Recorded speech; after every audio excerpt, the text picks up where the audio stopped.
بسم اللہ الرحمن الرحیم۔ سائم ہومیوپیتھک انفرٹیلٹی کلینک سے آپ کی خدمت میں حاضر ہوں۔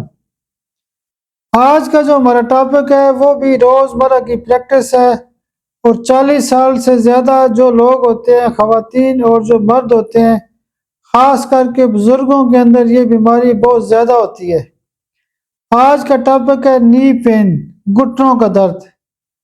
جن لوگوں کو گھٹنوں کا درد ہوتا ہے ان کو نماز پڑھنے میں مسائل ہوتے ہیں، چلنے پھرنے میں مسائل ہوتے ہیں، ان کی روزمرہ کی جو لائف ہوتی ہے ڈسٹرب ہو جاتی ہے، وہ واش روم میں صحیح طرح نہیں جا سکتے، اٹھ بیٹھ نہیں سکتے، تو ان کو بڑی پریشانی ہوتی ہے، تکلیف ہوتی ہے اور شدید قسم کا درد ہوتا ہے۔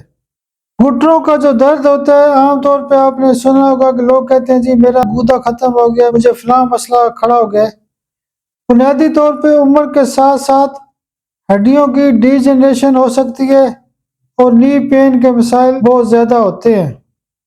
ہمارے کلینک پہ گھٹنوں کے درد کے حوالے سے جو دوائیاں استعمال کی جاتی ہیں اس میں سب سے پہلے ڈی جنریشن کو بنیاد بنا کے سفلینیم سی ایم کی ایک ڈوز دی جاتی ہے، دوسرے دن آرامٹ سی ایم کی ایک ڈوز دی جاتی ہے، تیسرے دن ٹیوبر سی ایم کی ایک ڈوز دی جاتی ہے۔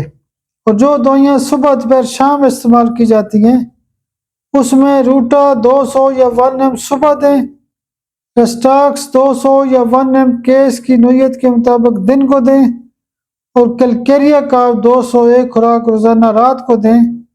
تو گھٹنوں کے درد کے جو کیس ہوتے ہیں ان دوائیوں سے بہترین ٹھیک کیے جا سکتے ہیں۔ اگر کوئی رپورٹیں موجود ہوں اور اس کے ساتھ ساتھ یہ نقطہ موجود ہو کہ اس بندے کا جو اندر فلوڈ ہوتا ہے گھٹنوں کے اندر، یعنی جو گودا عام لفظوں میں کہا جاتا ہے، وہ اگر خشک ہو گیا ہے، ختم ہو گیا ہے، تو اس کے لیے برائیونیا 200 پاور میں ریسٹاکس کی جگہ پہ استعمال کی جا سکتی ہے۔ آپ میرے لیے دعا بھی کیا کریں۔ بہت شکریہ، بہت شکریہ، بہت شکریہ۔